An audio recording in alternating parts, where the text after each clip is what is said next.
आखिर क्यों नमक डालते ही मर जाता है जोंक? सच्चाई जानकर दांतों तले उंगली दबा लेंगे आप। यहाँ कुंवारे लड़के के दांतों की चमक देखकर तय किया जाता है रिश्ता। जाने क्या है ये अनोखा रिवाज। क्या आप जानते हैं कि बोगी और कोच में क्या अंतर होता है? और ताजमहल के टिकट बेचकर हर साल कितनी कमाई करती है यूपी सरकार? टूथपेस्ट का आविष्कार होने से पहले दांतों को कैसे साफ करते थे लोग? तरीका जानकर दांतों तले उंगली दबा लेंगे आप। फैक्ट्स इससे भी ज्यादा मजेदार हैं। बने रहिए बस वीडियो के अंत तक। नंबर 1, गर्मी का सीजन आते ही बाजार में आम की अलग अलग किस्में दिखाई देने लगती हैं, जो कई लोगों का फेवरेट फ्रूट भी है। लेकिन क्या आपने कभी नूरजहां आम के बारे में सुना है, जो एक बहुत ही विचित्र किस्म का आम होता है? दरअसल नूरजहां नस्ल का एक आम कम से कम 3 से 5 किलोग्राम तक भारी होता है, जिसे अकेले खत्म कर पाना किसी भी इंसान के लिए बेहद मुश्किल काम है। इस आम को मुख्य रूप से अफगानिस्तान में उगाया जाता था, लेकिन अब मध्य प्रदेश के इंदौर शहर में नूरजहां आम की खेती की जाती है। वहीं अलीराजपुर में नूरजहां आम की डिमांड सबसे ज्यादा होती है, जिसके लिए लोग सीजन शुरू होने से पहले ही ऑर्डर देना शुरू कर देते हैं।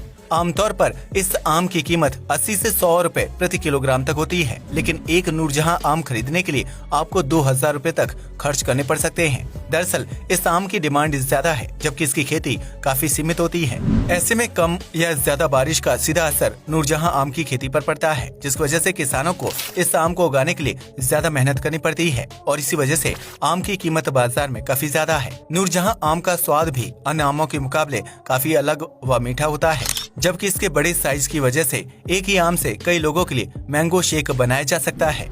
नंबर 2, वैसे तो आगरा का ताजमहल प्रेमी और प्रेमिकाओं के बीच काफी ज्यादा मशहूर है, क्योंकि इसे शाहजहां ने अपनी पत्नी मुमताज की याद में बनवाया था। लेकिन तमिलनाडु के तिरुवरूर में रहने वाले एक युवक ने अपनी मां की याद में ताजमहल की तरह दिखने वाली एक खूबसूरत इमारत बनवाई है, जिसकी तस्वीरें सोशल मीडिया पर खूब वायरल हो रही हैं। दरअसल अमरुद्दीन शेख दाऊद नामक लड़के की मां जिलानी बीवी की साल 2020 में मृत्यु हो गई थी, जिससे अमरुद्दीन को काफी गहरा सदमा लगा था। जिलानी ने अपने पति की मृत्यु के बाद अमरुद्दीन समेत अपने 5 बच्चों की परवरिश अकेले की थी, इसलिए अमरुद्दीन अपनी मां को शक्ति की मिसाल मानते थे। ऐसे में मां के गुजर जाने के बाद अमरुद्दीन को गहरा सदमा लगा और उन्हें इस सदमे से बाहर निकलने में 2 साल का लंबा वक्त लग गया था, जिसके बाद उन्होंने अपनी मां की याद में तिरुवरूर में ताजमहल की तरह दिखने वाली खूबसूरत इमारत बनाने का फैसला किया। तिरुवरूर में अमरुद्दीन की पुरानी जमीन थी, जहां उनकी मां को दफनाया गया था, और उनकी कब्रगाह को सामान्य बनाने के बजाय वहां पर एक इमारत बनवा दी। वहीं बाकी बची हुई जमीन को एक चैरिटेबल ट्रस्ट को दान कर दिया गया है, जहां भविष्य में अनाथ या बेसहारा लोगों के लिए आशियाना बनाया जा सकता है।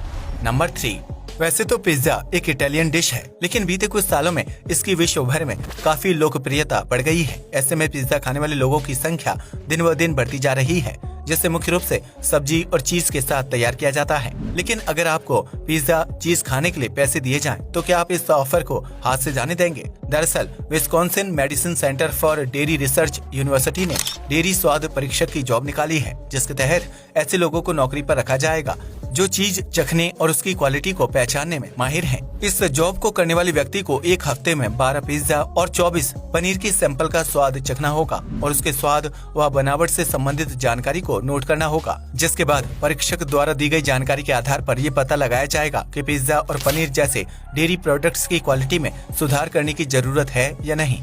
ऐसे में इस जॉब के बदले परीक्षक को हर सेशन के लिए $45 का भुगतान किया जाएगा, जबकि एक हफ्ते में 3 से ज्यादा सेशन होंगे, और परीक्षक को अलग अलग कार्यक्रमों में भाग लेकर खाने पीने की चीजों को लेकर जानकारी देनी होगी।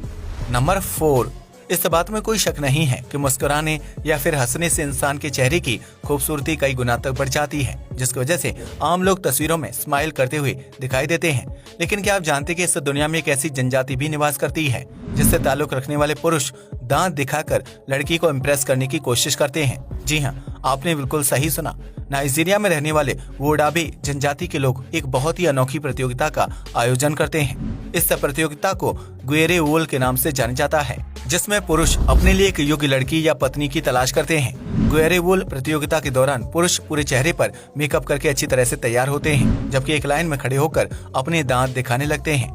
इसका मकसद लड़कियों को अपनी तरफ आकर्षित करना होता है, क्योंकि इस जनजाति के लोगों का मानना है कि जिस पुरुष के दांत सबसे ज्यादा चमकदार होते हैं, वह एक अच्छा जीवन साथी बनता है।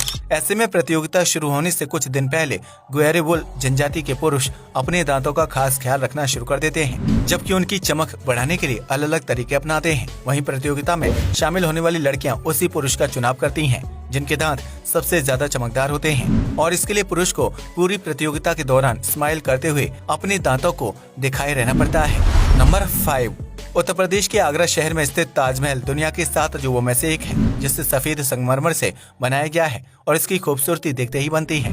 यही वजह है कि हर साल सैकड़ों पर्यटक ताजमहल का दीदार करने जाते हैं। लेकिन क्या आपने कभी सोचा है कि आखिर इस प्राचीन इमारत के जरिए यूपी सरकार की सालाना कितनी कमाई हो जाती है? अगर नहीं तो हम आपको बता दें कि हर साल लगभग 80 लाख लोग ताजमहल घूमने जाते हैं, जिनमें से तकरीबन 80,000 विदेशी पर्यटक होते हैं। ऐसे में लोकल लोगों के लिए ताजमहल का किराया 50 रुपए और विदेशी पर्यटकों के लिए 1100 रुपए रखा गया है, जिसके तहत 3 साल में लोकल पर्यटकों से सालाना 40 करोड़ और विदेशी पर्यटकों से 110 करोड़ रुपए की कमाई हो जाती है। रिपोर्ट्स की माने तो भारत में मौजूद ऐतिहासिक इमारतों में ताजमहल कमाई के मामले में सबसे ज्यादा है, जहां सालाना 25 से 30 करोड़ रुपए की टिकट आसानी से बिक जाती है। वहीं कोरोना काल के बाद जब पहली बार पर्यटन स्थलों को दोबारा से खोला गया था, तो सबसे ज्यादा पर्यटक ताजमहल घूमने के लिए गए थे। इस बात से अंदाजा लगाया जा सकता है कि ताजमहल भारत का कितना प्रसिद्ध पर्यटक स्थल है, जिससे सरकार की सालाना अच्छी खासी कमाई हो जाती है। नंबर 6, जोंक एक ऐसा कीड़ा है जो इंसान या किसी जानवर के शरीर पर चिपक कर उसका खून चूसता है, क्योंकि खून उसका मुख्य भोजन है। जोंक आमतौर पर तालाब, झरने और झील जैसे गीले या नमी वाले स्थानों पर पाया जाता है। ऐसे में जब कभी इंसान इन नमी वाले स्थानों पर जाता है तो जोंक उसके शरीर से चिपक जाता है और उसे हटाने के लिए नमक का इस्तेमाल किया जाता है। जोंक पर नमक डालते ही उसकी शरीर पर पकड़ कमजोर हो जाती है और वह तुरंत जमीन पर गिर जाता है, जबकि कुछ ही समय में उसकी मौत हो जाती है। ऐसे में सवाल खड़ा होता है कि आखिर नमक छिड़कने से जोंक की मौत कैसे हो जाती है? तो हम आपको बता दें कि इसके पीछे साइंटिफिक वजह छिपी हुई है। दरअसल नमक में खास तरह के तत्व होते हैं जो किसी भी चीज से नमी को सोख लेता है। वहीं जोंक की त्वचा बहुत ही सेंसिटिव होती है, जो मुख्य रूप से पानी से बनी होती है। ऐसे में जब जोंक के ऊपर नमक डाला जाता है तो नमक उसकी त्वचा में मौजूद पानी को सोख लेता है और इसकी वजह से उसकी त्वचा बहुत ही पतली हो जाती है। इस वजह से जोंक की कोशिकाएं काम करना बंद कर देती हैं, जिससे उसकी त्वचा पर पकड़ कमजोर हो जाती है और कुछ समय बाद उसकी मौत हो जाती है। आपको बता दें कि पुराने समय में जोंक का इस्तेमाल शरीर से गंदा खून चूसने के लिए किया जाता था, जिसकी वजह से डेड सेल बॉडी से बाहर निकल जाते थे और व्यक्ति स्वस्थ हो जाता था। हालांकि कई जगहों पर आज भी जलौका पद्धति के जरिए पीड़ितों का इलाज किया जाता है, जिसके लिए तालाब और झीलों से जोंक पकड़े जाते हैं। नंबर 7, भारत में ज्यादातर लोग ट्रेन से सफर करना पसंद करते हैं, जिससे यातायात का सस्ता और सुविधाजनक जरिया माना जाता है। ऐसे में आपने कई बार बोगी और कोच का नाम सुना होगा, लेकिन क्या आप जानते हैं कि इन दोनों में क्या विशेष फर्क होता है? आपको बता दें कि ट्रेन के निचले यानी पहिए वाले हिस्से को बोगी कहा जाता है, जिसके ऊपर पूरा का पूरा कोच टिका होता है। ऐसे में कोच को संभालने के लिए 2 बोगी होती हैं, जिसमें कुल 8 पहिए लगे होते हैं। इसके अलावा ट्रेन के ब्रेक भी बोगी में ही फिट होते हैं, जिससे ट्रेन के विभिन्न कोचों को रोकने में मदद मिलती है। इसके अलावा बोगी में 4 से 6 स्प्रिंग भी लगाए जाते हैं, जो आकार में काफी मोटे होते हैं और ट्रेन की रफ्तार तेज होने पर कोच को झटके लगने से बचाते हैं। वहीं यात्री ट्रेन के जिन डिब्बों में बैठकर सफर करते हैं उन्हें कोच कहा जाता है, जिन्हें sleeper, first class, second class और एसी जैसी विभिन्न कैटेगरी में बांटा गया होता है। ऐसे में यात्री अपनी सुविधा और टिकट के प्राइस के हिसाब से ट्रेन में कोच बुक करते हैं, ताकि उन्हें सफर करने में परेशानी का सामना न करना पड़े। नंबर 8, हर व्यक्ति की सुबह की शुरुआत ब्रश करने से होती है, जिसके लिए बाजार में अलग अलग टूथपेस्ट के ब्रांड्स मौजूद हैं। लेकिन क्या आपने कभी सोचा है कि विश्व में टूथपेस्ट के आविष्कार से पहले लोग अपने दांतों की सफाई कैसे करते थे? क्योंकि उस दौर में भी ओरल हेल्थ का ध्यान रखा जाता था। प्राचीन काल में हर देश में दांतों की साफ सफाई के लिए अलग अलग चीजों का इस्तेमाल किया जाता था, जिसके तहत भारत में नीम की दातुन की जाती थी।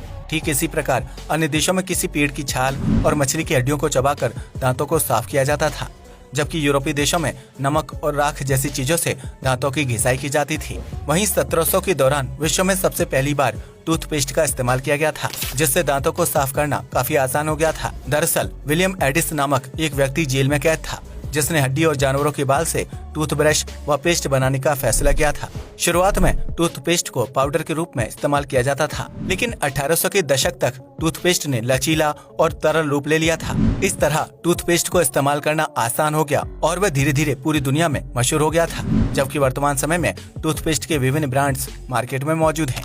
आज के लिए बस इतना ही। वीडियो पसंद आया तो इसे लाइक और शेयर करें। धन्यवाद।